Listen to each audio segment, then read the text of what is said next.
I wanted to shift gears a little Sure. bit to think about the jester mythos.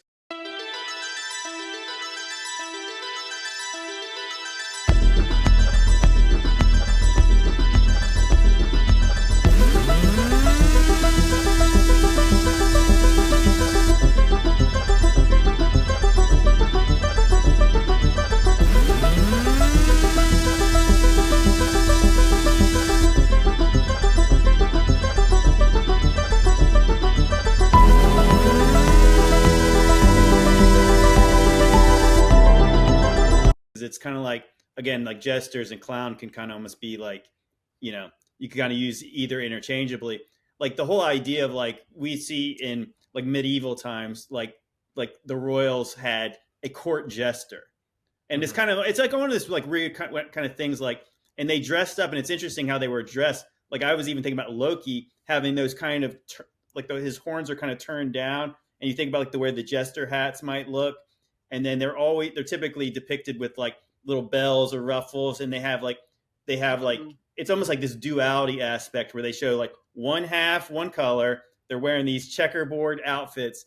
Like why would, I mean, obviously to me it seems like these characters would be annoying. Like why would like a king want a jester around? Is like, have you looked into that? Yeah, it was a power status symbol Yeah. more than anything, because you have to understand, after the collapse of Rome around 500, that period of time, if you want to go off the chronology, that is between 500 AD and like 1,000. Well, yeah, nobody really knows. Well, but if you want to go off the official chronology, that we've been told, we'll go into the some we'll go off that for now, this. though. But either way, it seems like after the excesses of Rome and its collapse, there was a lot of out-of-work actors and performers of that time. They were considered something of the devil to be a performer and actor. Through a lot of the reasons we're talking about now, it's considered demonic to lie and put on a face and a role and deceive by acting, So there was a lot of a big Catholic kind of clamp down throughout Europe on performances, and it was kind of, unless you're doing a highly Christianized performance where the devil is the bad guy, you can't really put on performances type of thing, And you find a lot of these actors that kind of lost work during this time found a lot of work doing private shows for very rich people, okay, for private entertainment, just going to a party and making them all laugh by telling jokes. And this is where you start to get the jester becoming a thing. This is where it becomes a European icon in a sense, and you'll find the rich and powerful were the only ones allowed to have or could afford a performer of some kind, because it was, who's going to tell a king he can't have a jester or this type, it's they can watch these plays and these performances, but the peasantry couldn't, type of stuff. That's basically where it comes from, and then it developed into like a jester was literally a personal fool, a personal performance. Different types of jesters. You have the idiot jester, or the quick-witted one, but that's basically the two. It bounce back and forth. The one that makes the king laugh by being a drunkard, or the one that makes the king laugh by poking fun at him. And you get that old adage of the Joker is the only one allowed to mock the king to remind him of his humanity, and I don't know. And when you actually understand what we understand now about what it means to embody the jester archetype, or the spirit of Joker, you're actually channeling demons who used to be kings and rulers, and now they are right there at the right hand of the king, whispering in his ear through the channel, who's dressed like him. So you have to think about it from this new spiritual perspective. I don't think it was as simple as it was, but if you look at the history of some of these jesters, some of them were actually really funny and did some really funny things. One of them really pissed off his king, and the jester had to flee because of how forward he was, even suggesting things the king should be doing, and the king didn't like that. But then, so what he did, he faked his own death, and then at his funeral, the king was over his body and said, "Oh, I forgive you for everything you've done. What have I done? I wish I never said all these things." And then he jumps up and says, "I'll take that royal pardon. Thank you very much." And then there you go, he's back. It's kind of, that's the kind of things they would do, these jokers. They would play on people like that. That's quite a famous story, you'll find. But that's where it comes from. It comes from basically a status symbol more than anything, because the Joker costume is actually modeled after the king. That's the point. They're supposed to dress like a caricature of a king. They have their scepter, they have their crown, which is the jester horns with the bells on the end. They're like a mockery of the king. They're supposed to mimic the king. So the jester costume is actually very specific to the mimicry of a king-like character. You'll find the proto-jester comes from Harlequin, which was through the Commedia dell'arte movement.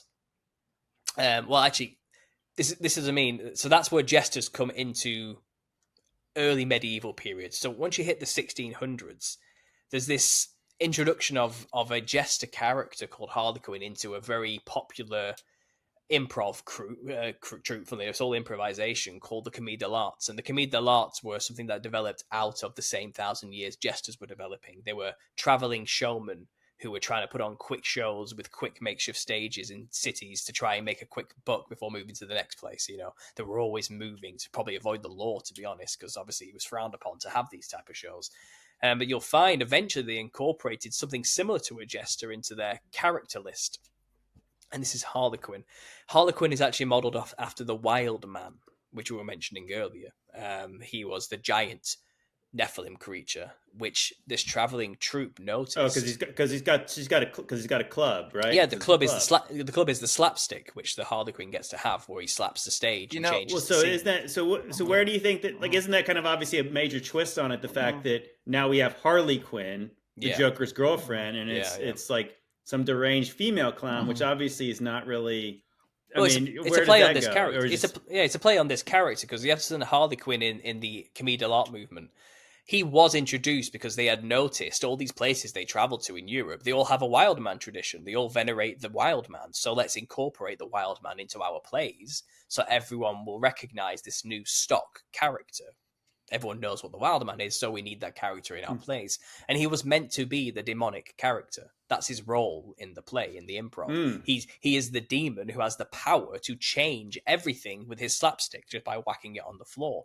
He could move really fast like he was flying, like he had agility like a beast, because he's named after these wild men, these beast-like giants, that were quick-footed and covered in tufts of hair. The original Harley Quinn character was covered in tufts of hair and had this horrible... Is that where we get Bigfoot? Is that where like the Bigfoot Yeti stuff comes from? That's the European version. Yeah, the European version of Bigfoot is the wild man. It's the same thing. In my book, actually, I'm writing, I've done a whole chapter dedicated to going through every country, and they all have their own version of the wild man or Bigfoot. Bigfoot is just the American version of this European. I wanted to mention something. I have a theory that I've kind of thought of, but I don't know if this lines up with anything that you've studied. Maybe check into it a little bit. But one of my theories was that when Jesus came, he said, all authority on heaven and earth I have given unto you, therefore now go. Right. And he sends out the 72 and the 72 come back and say, Lord, Lord, even the demons obey us. Okay. This is the demons. Like, there's a difference between a demon and a daemon. A daemon is like a foul spirit or an evil spirit. A demon is a physical bodied entity. And Jesus said, on this rock, I will build my church. And he said it at the gates of hell. Right. And so he said it where Pan was, the goat god Pan. Yes, Syria Philippi, right there. Yeah, and so that's where the goat god Pan was known for existing, actually existed. And so some of the stuff that Jesus went out and did was sent out the Christians. They went around casting out physical bodied demons, like these kind of entities. They went around not just casting out spiritual sickness. They were legit interacting with entities. There was a few of these Nephilim hybrid creatures left. They were going around casting out. And one of my theories is that well, I was thinking about the Harley Quinn, with it, the horns of the hat, which looked like horns, which a lot of the things that they had, it would be very easy that if you had the authority of Christ and you're going around casting out demons, that maybe they imprisoned some of these demons as their comical relief. And they legit were demons in the very beginning. Some of these jesters were a king saying, oh, look how much power I have. I've even imprisoned a demon and I make him dance for me in the name of Jesus, dance. And that was kind of one of my perspective theories that I was looking into. I haven't looked into it enough to see if there's any evidence for it, but this is just kind of what I had in my thoughts, seeing that connection, because even they talk about it, the book of Solomon, I don't know, or the Lesser Keys of Solomon.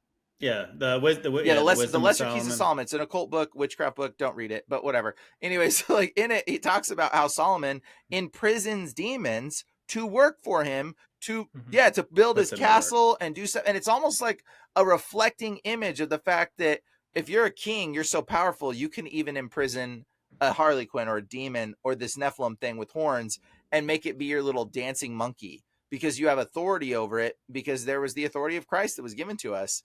And I think that might have been something connected. I don't know if you've ever looked into anything related to that kind of stuff, but well, I believe hybridized. Let's call them cryptids. Sure. That's the modern version of this exact same phenomena. I think they're still with us. They're still physically around, and yes, even they in physical form will flee in the name of Christ. Absolutely. And I do think it wasn't that long ago we still had like silocephaly dogmen around.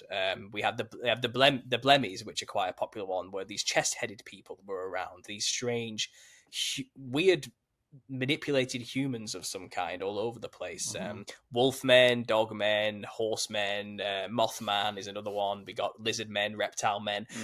Animal human hybrids are everywhere, all over the earth. We call them cryptids today. And physically, I think there were probably a lot more around in the past. Maybe they're a bit more underground now and have to stay a bit more hidden because we have weapons which could just wipe them out very quickly. I think it's a different world now, you know. So I think they're a bit more. And plus, they've got some weird kind of like spiritual psychedelic aspect to them, which they're not quite physical, but they are physical at the same time. They seem to have portal hopping abilities. It gets really, we've all researched cryptids. It gets weird. Okay. But I yes, you could say that. But I believe that there's different classes of Nephilim. I don't think they were Nephilim necessarily. I think the Nephilim are specifically the hybridized creatures of humans who mix with angels. Okay, and they're the ones who look like clowns. They're the ones who look like jesters now in the spirit realm. There is a period just after the Nephilim were wiped out as punishment for the Watchers who created them. They had to watch their own beloved ones kill each other. That's the Nephilim. They became disembodied spirits. It's possible they were revived after the flood as Rephaim. That's another whole debate for another time, but they were there before and after either way. But once the Nephilim are gone, the clown-like beings, it seems like humans took it upon themselves to hybridize themselves to be like Nephilim. And I think this is where you get cryptids from. I think this is where they started to be created. In the book of Jasher, it's described as it was the mixing of kinds took place. And, you know, the sons of men taught each other the mixing of kinds with help from the sons of God, I believe. I think that was the second attempt to corrupt God's creation. And if you think about it, what can survive a flood but a mermaid, a half fish, half human person? Right, you know the sirens. Yeah, exactly. Sirens, so I think it's where we get all these hybridized creatures from. They are humans who try to, and this is my own term, Nephilimify themselves. They try to become like Nephilimized. Yeah, but the thing is, I think there's actually Nephilimized, Nephilimify. We can coin many terms, yeah. But they did Nephiles. But they became mutants. They became X-Men. You know, they are no longer men. They used to be men, and I think they had superpowers as a result of doing this. They had the skin or the chitin of an insect, so they had armored skin instead, or they had, you know, the agility of a bull and strength of a bull or something, or, you know, they became insect people, moth people. They could fly. They could suddenly breathe underwater. They became Aquamen. You know, there's many things you can do. This is where the superhero mythos comes from, I believe. This time where humans changed themselves and they Nephilimified themselves. Now, I think there's a detrimental effect to editing your body like that. I think it affects the soul too. You're not welcome to normal society if you look like a moth. True, but that's the mark of the think beast, the corruption. bro. That's why it's called the mark of the beast. It's not called the mark of Satan. It's not called the mark of the devil. It's called the mark of the beast because you're Nephilimizing yourself. And I think there's a realm at which they're going to make the new vaccine or whatever thing they're going to give to us that is going to be the Nephilimizing thing, where they give it to you and you're going to go on like a mushroom trip or you're going to have an experience where you go into the ethereal realm, the astral realm, you grab your soul and you pull it out of the realm of the spiritual realm where it's at, and you merge it into your body and you become a modern day Nephilim. Like, I think that's what this is all leading to. That's why the drug thing is so blended in with all this, the hybridization, because I think they're prepping people. They want people accustomed to the drug spiritual realm going there. So that way, when you take the new, it will allow you to be brought into the spiritual realm unbeknownst to yourself. You're bringing in yourself, you're Nephilimizing yourself. What I was thinking about, Paul, though, too, is that, like, obviously what most people, at least early on, would recognize where clowns came from would be like the circus when I was a kid. So would you have? Would it like obviously if you see all the Barnum and Bailey stuff when they have a circus going back and forth? So you have the carnies, right? You have clowns and you have very strange freaks that are there, and it's like I remember one time I think after I found your channel, I was looking into the freaks. Most of them were like they weren't fake. People. Like obviously you have these people that had these weird deformities, and is like obviously it sounds like it fits together like peanut butter and jelly. Like, what do you have you looked into the circus stuff? I imagine you have. I have, yeah. So just to quickly summarize the last point there, I believe when these humans corrupted themselves physically, they corrupted their soul as well, and possibly when they die, they suffer the same fate as the Nephilim. They also trapped here and became spirits, so demons. This is why we have many different types of demons. This is why we have people dressing like human-animal hybrids at the Wildman tradition, because they are trying to mimic the spirits that are on the other side, who are a mix of demons, which are the Nephilim, but also this other strange lesser demon, which are the human-animal hybrids. Not all of them. Some are spiritual, some are physical. This is like you said, there is a difference. There's some still around knocking about in physical sense, but if they're dead, they're stuck on Earth as a spirit, which causes and afflicts harm and causes damage. So there are many. They don't all look like clowns. Is what I'm trying to say. Some of them will also look like Pan. A goat man, okay, things like that, you know what I mean? So I'm talking about a very specific class of demon here, the Nephilim specifically. They're the ones that have jester-like qualities in the spiritual, clown-like qualities in the physical, but they're not around physically anymore, so we don't really see them anymore. So it's a bit of maybe you could argue Bigfoot is a descendant through the Elio and the Eliud, and they may be the last remnants of something similar to a Nephilim creature, which is why we have giant hairy wild men in Europe described in the medieval period and just prior to that. So that kind of rounds that off. Now, we're talking about the circus and freaks. There's not so much a link to the demons directly, but there is a link to the person who came up with the freak show and why it is even a part of the circus, who is a member of secret society. So we're talking about P.T. Barnum, Phineas Taylor Barnum. He was who's considered the greatest showman. There was a film made about his life, which was very generous. Yeah. Okay, right. The truth is, he was a very horrible, human being through and through. Okay, he only cared about money, basically, and anything he did which seemed caring, it was done for publicity first and foremost. Everything was out there in the open for the public to see because he wanted to give the illusion that he was a charitable person. He was actually a member of the Odd Fellows, which is a secret society, an offshoot of Freemasonry. I'm pretty sure a couple of American presidents were members of the Odd Fellows. More than a couple. You should look at the list of people who've been odd. I believe you. I remember going down the list and I remember seeing Odd Fellows come up on a few of them at least. You should look into the list. It's insane how many people have been a member of this specific fraternal order who are in extremely high positions of power. It's called Roy L. Even in the UK. Yeah, Roy L. L meaning, person of God, and Roy meaning kings. So Roy L's. So they all called themselves But the Odd Fellows, funnily enough, their logo is three rings interlocking each other, like three chain links. And if you think of it, the three-ring circus. P.T. Barnum did come up with the three-ring circus. Yeah, so he was incorporating his occult symbols into the circus as soon as he got involved with it. He actually only got involved with the circus quite late in life, when he was 60, in about 1892 or something like that. So quite late, quite late to be joining. Prior to that, he was a bit of a con man charlatan who ended up buying a museum in New York, and he would put on fake things, he claimed, for example, he had a real mermaid, and it was a fish head sewn. It was a monkey head sewn onto the body of a fish or something like that. But he managed to make people come and see these crazy attractions he claimed to have, and he had freaks along the side with his traveling show as well. Deformed people, he would pay them to come and be a part of his display and bring more people. He'd exploit people. Exploit people. Yeah. He exploited a particular person who was actually one of his distant relatives. It was they called him General. He was called Stratton, his second name. I can't remember his first name off the top of my head right now, but his second name's Stratton. He was a midget, basically, a very small man. He couldn't grow any more than 3 foot tall or something like that. And he dressed him up like a general, and called him General Tom Thumb. This was named after a book written during the time period about a man who goes to the realm of giants, I think it is, or something like that. So he's supposed to be a small person, and that's why he did it, you know. Anyway, General Tom Thumb, turns out he traveled and he could sing and dance. You know, he taught him how to sing and dance. He got permission from the parents to bring him into the show. And people loved him. People loved this General Tom Thumb, and this was like the start of the freak show, by the way. This is like his first freak, you know. I don't want to call them that because that's not really what they were. They were just people who have deformities and issues who he exploited and called that, you know. But people loved him, actually, and he became very, very famous and very rich because of it, and made P.T. Barnum very rich because of it as well. But Barnum, for example, like he met somebody and married this other small lady, and obviously she couldn't have children. She couldn't bear children. So what he did, he faked that they had a child and took pictures of them holding a child and made money off them having a child that they didn't actually have. Do you get what I mean? This is how low he would go when he first got into the business. Well, is he the one who had the famous phrase that a sucker is born every minute? Well, it's attributed to him, but that's actually, I looked into it. That's not him who said it. It was the judge who presided over the case. Now, I get this. This is where giants get involved, all right?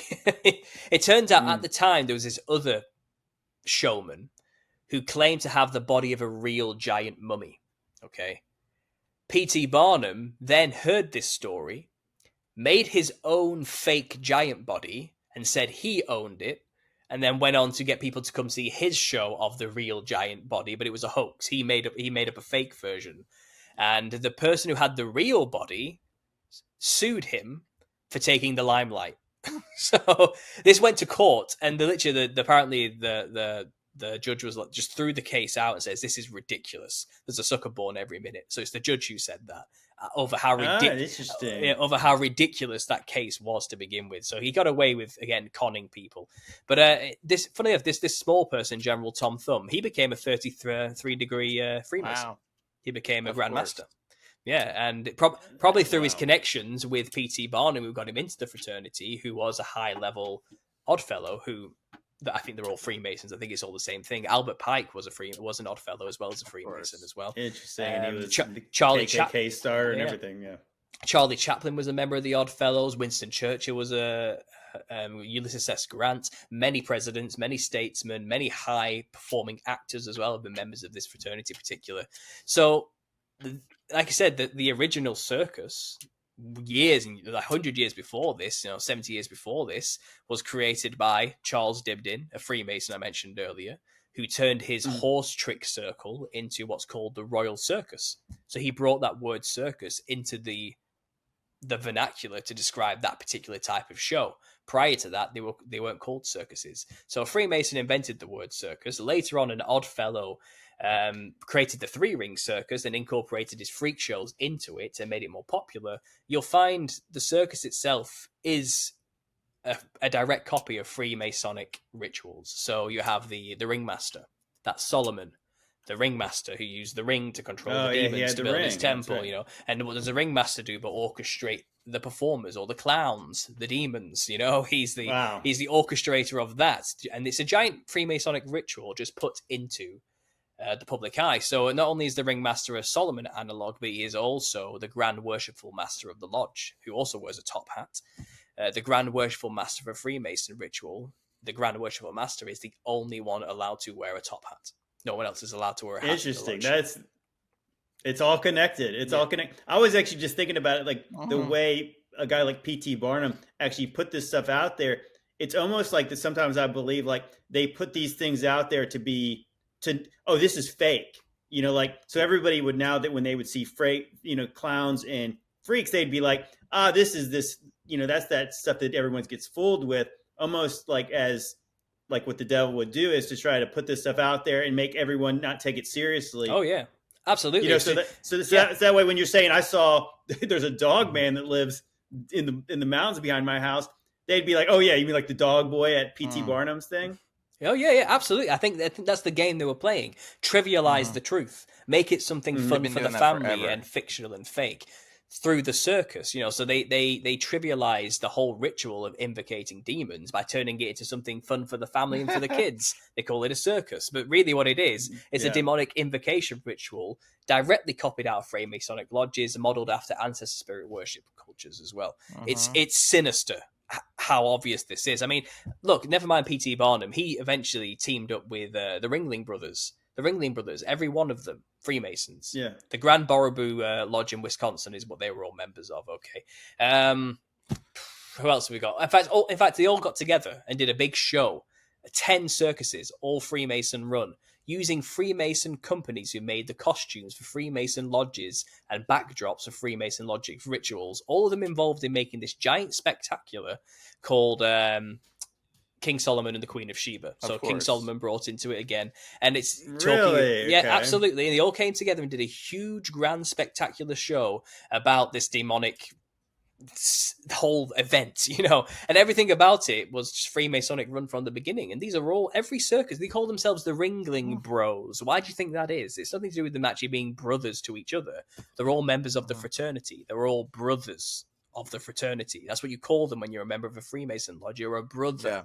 They're telling you in the title, they've been there since the beginning. They've incorporated all their signs and symbols into every early circus Or ritual. even like the clown is just the perfect cover for a demon, basically. That's what they do. And that big mouth that they use in a lot of different things, where it's like you walk into the mouth, and you see that throughout history, that giant mouth doorway entrance that they have. It's like totally reminiscent of the Giants. You're being eaten by a giant as you walk into this, and it's like totally like telling you you're going into the mouth of the demon. Like you're literally entering it. Yeah, that's Travis Scott. The Travis Scott concert, and obviously there's a famous painting from like the 1500s of some kind of a demon, like basically the mouth of hell, basically going. Well, there's actually, I don't know where it is. It's somewhere in Europe. It might be Ireland. I'm not sure, but there is an ancient cave, which is the depiction of a giant with his mouth open that you can walk into. It's probably modeled after. I think it's Ogmius is based off, who's like the god of time, who has chains coming off his tongue. And he grabs the spirits of men and takes them to the underworld, which is a very polite way of saying he eats human beings. That's a it's a very mythical way of saying the murdering people. Taking their soul to the underworld. So he murders people. Then is that what you're trying to tell me? A giant goes around eating people. But they love to stylize the truth, and that's what the circus is. From the very beginning, it's all Freemasonic occult through and through. Everything about it, even the image of a Western clown, is a copy of how they did it in these ancestor spirit worship cultures in India specifically, but it's everywhere. The similarities in all of them, and that's what my work shows. It's totally reflected in like Disney too, and Disneyland and like Club 33. People still are like, "Oh, Club 33. Why do you think it's called Club 33? This is Freemason Club. Duh. Like wake up." Yeah. Like the clown stuff, as that stuff got put in our faces as the fact that you made this connection, and as I'm sure as everyone listened to it, it seems so obvious now. It seems undeniable. But the first time I heard that, I thought, even as somebody who does what we do, I thought, oh, that's really nah. And then you're like, oh yeah, it's actually got there's so much evidence that that's true. And so then you think like the circus and stuff like that. It's like that all this stuff is not subtle. It's like it's not subtle in the least. And it's only until you go back and you look, is it so like, well, how did I never notice? I guess because we're distracted by it. I guess that's the whole point. Well, it's hidden in plain sight. That's how they've always operated. That which has been seen cannot be unseen. Once you understand how the magic trick works, you'll never be fooled by it again. That's how it works. So all I've done is point out what was always there. And once you see it, you can't unsee it. So, this has been, I didn't create this. I've just pointed out what was happening, so we've uncovered a new occult symbol that we weren't supposed to interpret or understand, and in a way that gives us power now, because like I said, we cannot be tricked by the magic anymore. That's why I do this. People ask me, what's the point in all of this? It's to know your enemy, know how they work, know how they operate, understand how symbols work. Now it's not trivial to dress like a clown. It's actually extremely serious occult ritualistic practice. It has detrimental spiritual effects to dress like certain things. It matters. And it affects matter. You have to be careful about these things. It's like I said, I know what it sounds like when I first say these things. I really do. But let's just quickly go through a clown. I mean, a clown, white skin.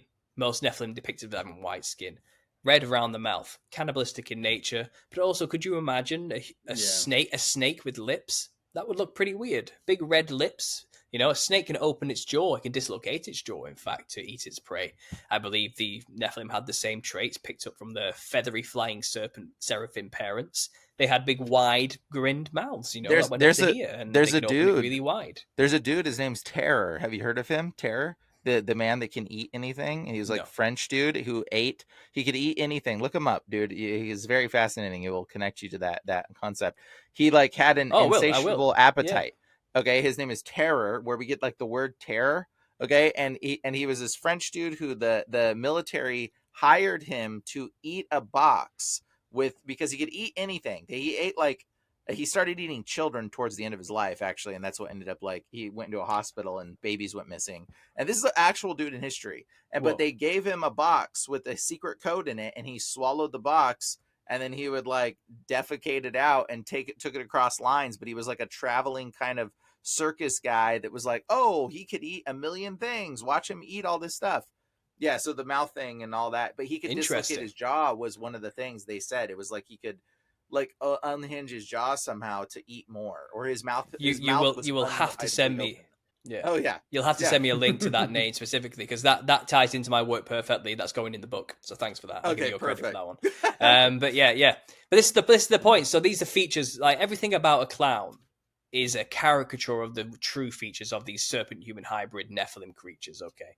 So the big wide grin, probably got from their dragon parents. The slit down the eye, which you see on face makeup of clowns quite often, that's a reptilian slit. That's a reptilian eye. That's a reference to that. Mm-hmm. If not that, they're painted with big, high, black brow ridges, okay? Paint that in with blue like they often do and close your eye. It looks like you have a big, giant blue eye. That's the point. These were the glowing ones. They had big, huge, glowing, serpentine, bulging out eyeballs. And that's what the clown makeup is trying to exaggerate the features of. Not only does the high brow ridge do that, but it also makes them like have an elongated forehead. A lot of clowns wear the skull cap to make themselves look like they have a pinhead of some kind. Elongated skulls is a Nephilim trait. Yep. We find those skulls everywhere. That's what they're mimicking. Isn't Pennywise is presented as having that big, huge head, strange shaped head? Absolutely, the big wild red hair. That's a Nephilim trait, red hair. Yeah. So that's just. Wait a minute, Paul. What about Paul though? Do I have to address? No, I don't. How do we know we can trust you? When I talk about red, I mean Crayola. I know. I'm talking Crayola red. I'm talking like this rose in the background red, you know, and not ginger. I'm talking blood red hair. That's what these things had, you know. And by the way, I'm strawberry blonde. I only say that because as Bryan and I were just mentioning before, it's like, the gingers are the only people you're allowed to make fun of still, like, and you can get away with that. And they say the gingers don't have a soul, which is obviously reminiscent of the Nephilim not having souls in some regard. Is that I was wondering the connection between the red hair of people and the whole way people can mock gingers in that sort of way. It does seem like there's some connection to this red hair, and these people are soulless as far as like God did not want to create these things. Well, don't not forget. Not saying people with red hair. I'm saying like that everybody with red hair is making human the connections today. with Just those. clarify. I'm not saying that. Everybody with red hair is human today, but the origins of red hair could potentially have been connected to the Nephilim giants, and we know that just because there's the giants that are found with red hair. Other people making those connections perhaps to that. Perhaps. I think if there are any Nephilim DNA people around today, it's very watered down and mixed in with humanity now, and it'd be difficult to separate a human from a Nephilim hybrid. That's what the kings and rulers and our leaders today believe themselves to be. They believe they are divine right to rule. They have angel blood in them because they are the descendants of these ancient kings and rulers, which were the Nephilim. You know, that's the house of the dragon, we'll call them. You know, they believe they have the blood in them, the blue blood, the giant blood to be kings and rulers. You know, so I'm not saying they are, but they believe they're the descendants of Nephilim. I'm not saying they are, but that's what they believe. in terms of my complexion, I'm probably from Celtic culture, where the Tuatha De Danann were based, which is another offshoot of fallen angels who created Nephilim. It's a whole thing, you know. But it's funny because I actually have a condition called the Curse of the Celts. I got diagnosed not long ago. We need to pray that off basically, you, bro. I store too much. I store too much iron. Okay, so I can't break iron down in my body, the metal. Huh. So what happens is my organs hold on to it, and as a result, it damages your organs if not sorted out. You know, you have to get the iron out of your body. I'm about to start treatment on Monday, actually, funnily enough, to get this sorted. But it turns out this is primarily a Northern European problem. It's something we have to deal with primarily. There are outliers. There's obviously that connection between the spiritual and iron the angels as well. have an ability that's sort of weird, isn't it? Like, yeah, like the iron and like, do you remember, like, I think the Egyptians when they first got iron, I think one of their pharaohs had a knife, and they said it came from like something that came down from heaven, and it was like iron. They associate it with the spiritual. Even Jesus comes down at the day of the Lord with the rod of iron. You know, I'm going to tell you. Well, there's probably there's something there. I was going to tell you something just to give you some information in regards to that. I actually talk about this a lot in my next documentary where I'm talking about the whole connection to the genetic links as to the HR negative blood and on all these different things, and the Nephilim connection between that and where the Nephilim gone today and what they are reminiscent in our genetics today. And dude, it's going to be mind blowing. All the information I've got like packed out to come out. But but interestingly, I'll tell you right now, every genetic disease that we have in the world today is reminiscent of Nephilim tampering in your genome. So what you got, that curse of the Celts, is a hybridized genetic modification that God did not intend for. And this is part of the reason why Jesus heals people. Okay. And so like when I pray for people, bro, I know this understanding, and I have prayed for people and seen miraculous things and people get healed. Okay. And I have seen things. So like, dude, you know, something to think about, bro. You can pray that off of yourself. I know that, or I can help pray it off of you because I've done it several times, because Jesus came to restore.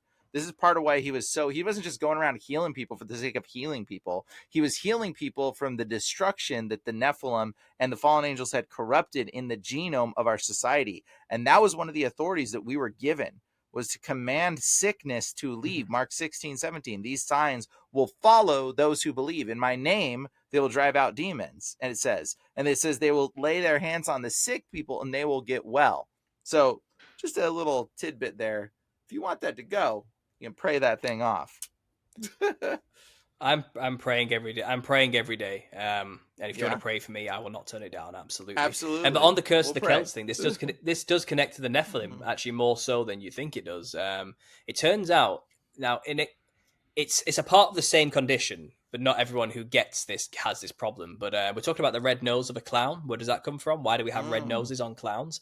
It turns out it's a result of this curse of the Celts issue. Okay, so like I said, it's primarily pale-skinned people, Northern Europeans, who have this condition. Now, the Nephilim were the whitest of the whites. They were extremely pale. They were vampiric white, okay?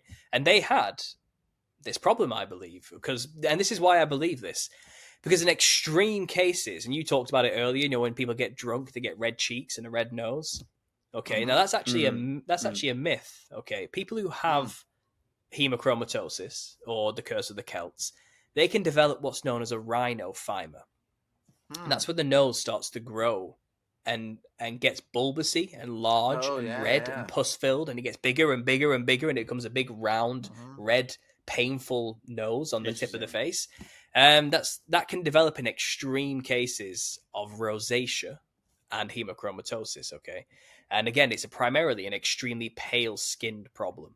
And I believe the Nephilim had the palest skin. They likely had this condition. And as they got older and bigger, their noses did grow to become big, round, red, and bulbous, like a clown nose today. Wow, fascinating. Yeah.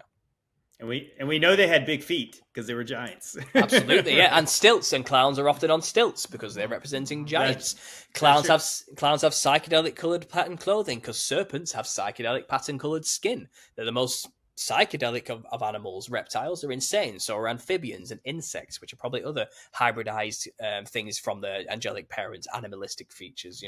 They're very colorful creatures. They weren't just white skinned. I think the face was predominantly white, but I reckon they had psychedelic pearlescent patterns like a serpent all over their skin. The Nephilim, I reckon they were very colorful to behold. They probably had feathers sticking out of them, like dinosaurs are said to have feathers today. By mainstream science. I think these things were psychedelic monsters to behold. And the clown. Plumed serpents. Yes, yeah. The clown is just a caricatured image of these monsters. And again, the red nose can be scientifically explained through the condition of a rhinophyma. And you can look it up.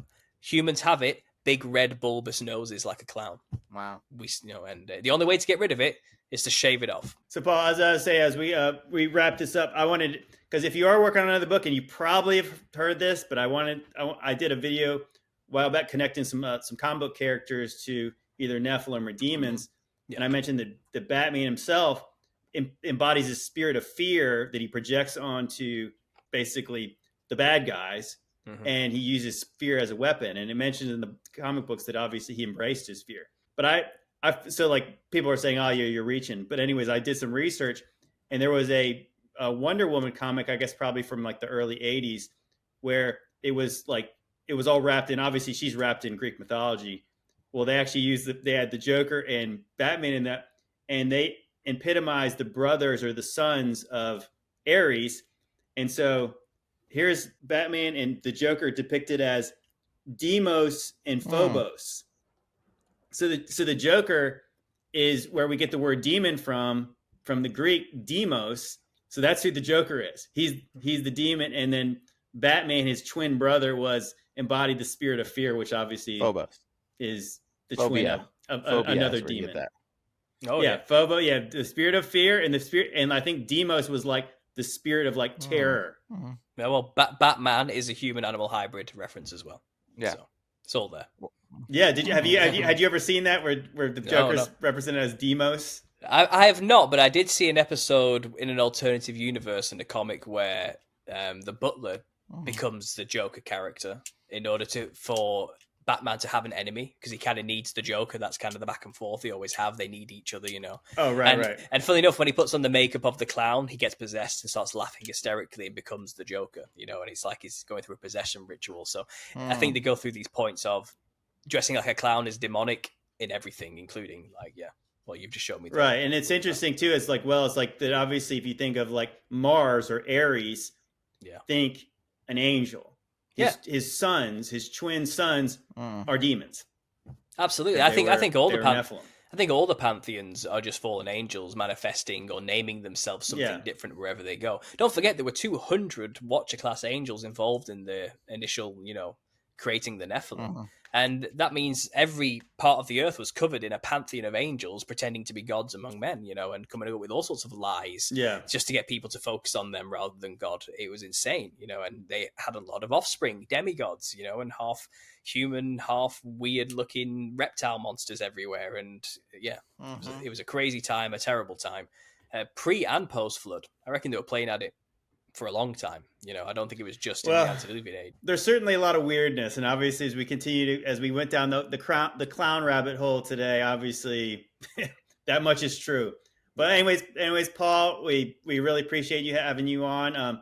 Obviously, we didn't even get to where we're talking about maybe some. I'd love to have you on again and talk about the idea that we're in maybe a post millennial time, if we're in the short season of Satan. But yeah, this was awesome. I appreciate you coming on. Can you please tell people where they can find you at?